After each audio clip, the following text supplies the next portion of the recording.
విజయవాడ వరద బాధితులకు అత్యవసర సహాయం అందించాలని ప్రజాశాంతి పార్టీ అధ్యక్షులు డాక్టర్ కెఏ పాల్ ఏపీ ప్రభుత్వానికి విజ్ఞప్తి చేశారు.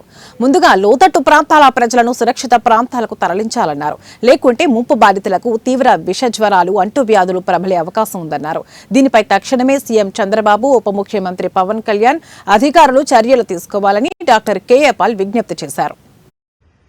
ప్రతి విజయవాడలో ఉన్న సిటిజన్ కి ఈ మెసేజ్ అందినంత వరకు మీరు ప్రచారం చేయండి. చాలా డేంజరస్ సిచ్యువేషన్ లో దాదాపు కొన్ని లక్షల మంది విజయవాడలో ప్రాణహానితో ఉన్నారు.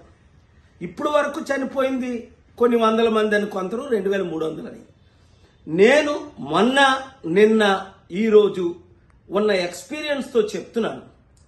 వాటర్ బోర్న్ డిసీజెస్ అంటే కాలువల్లో ఉండిపోయి వచ్చిన రోగాలు చాలా డేంజరస్. నెంబర్ 1, దాన్ని సాల్వ్ చేయాలంటే కనీసం ఒక రాజకీయ పార్టీలకి 100 బస్సులు పెట్టినట్టు ఒక 1000 బస్సులు పెట్టి సింగ్ నగర్, బాంబే కాలనీ, అశోక్ నగర్ అన్ని కాలనీల్లో ప్రజలందరినీ ఇవాక్యుయేట్ చేసేయాలి. ముందు వారి బంధువుల దగ్గరికైనా పంపించాలి. ఇంకా లక్షల మంది, 3 లక్షల మంది ఉన్నారు.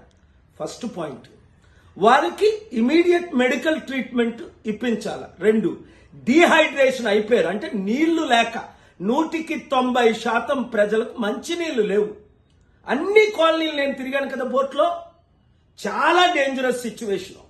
మంచినీళ్లు ఇమీడియట్ గా ప్రతి ఒక్కరికి సప్లై చేయాలి. చంద్రబాబు నాయుడు గారు, మీరు చాలా కష్టపడుతున్నారు.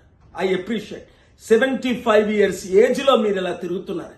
కానీ మీ కలెక్టర్స్ కానీ, ఆఫీసర్స్ కానీ, పైనుంచి వచ్చిన వారు కానీ మెయిన్ రోడ్లో తప్ప లోపల ఎక్కడ ఎవరు కనబడలేదు. 80 బోట్లు వాళ్ళు 1000 రూపాయల నుంచి 4000 తీసుకుంటున్నారు. 100 రూపాయలకి బ్లాక్ లో వాటర్ అమ్ముతున్నారు. ముందు వాటర్ పంపించాలి.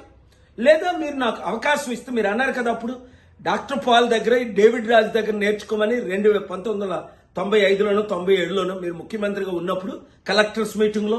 మాకు 40 సంవత్సరాల అనుభవం ఉంది హ్యూమానిటేరియన్. ప్రపంచంలో ఎక్కడ ఇలాంటి వర్షాలు వచ్చినా, వరదలు వచ్చినా, ఎర్త్క్వేక్లు వచ్చినా